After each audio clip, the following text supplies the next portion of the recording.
ایک دوست نے دل کو چھو لینے والا واقعہ سنایا۔ کہتے ہیں، میں سرکاری ادارے سے ریٹائر ہو کر گھر بیٹھ گیا، پینشن صرف 35,000 روپے بنی۔ ہم دو میاں بیوی تھے، سوچا سادہ سا گزارا ہو جائے گا۔ پہلی پینشن لے کر گھر آ رہا تھا کہ راستے میں ایک غریب مزدور کا گھر نظر آیا۔ دیوار تو تھی نہیں، بس ایک کمرہ بنا تھا۔ میں اندر چلا گیا۔ کیا دیکھتا ہوں، ایک بوڑھی بیمار عورت بغیر پنکھے کے تپتی گرمی میں لیٹی تھی۔ معلوم ہوا کہ ان لوگوں کے پاس بجلی کا کنیکشن ہی نہیں ہے۔ قریب کی دکاندار سے بات کی کہ سب میٹر لگا دوں، آپ بجلی دے دیں، مگر وہ ٹال مٹول کرنے لگا۔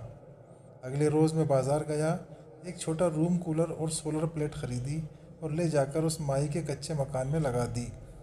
جب کولر چلا اور ٹھنڈی ہوا آئی تو مائی کے لب ہلے، رب تیرا رزق وسیع کر دے۔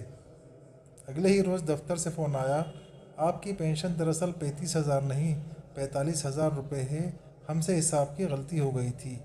میں حیرت میں ڈوب گیا، نہ کوئی درخواست نہ اپیل، بس ایک نیکی اور رزق میں 10,000 روپے کا اضافہ۔ یہ کہانی سناتے ہوئے میرے دوست نے ایک فقرہ کہا جو میرے دل پر نقش ہو گیا۔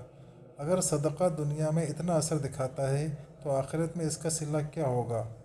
دوستوں، رزق، دولت، صحت، تندرستی، یہ سب اللہ کی امانتیں ہیں۔ انسان ان کا مالک نہیں، محض محافظ ہے۔ جو لوگ دوسروں کو دیتے ہیں، رب ان کا ہاتھ کبھی خالی نہیں رہنے دیتا، مگر جو اپنے مال پر ناز کرتے ہیں، دل اور دماغ کی غربت کا شکار ہو جاتے ہیں۔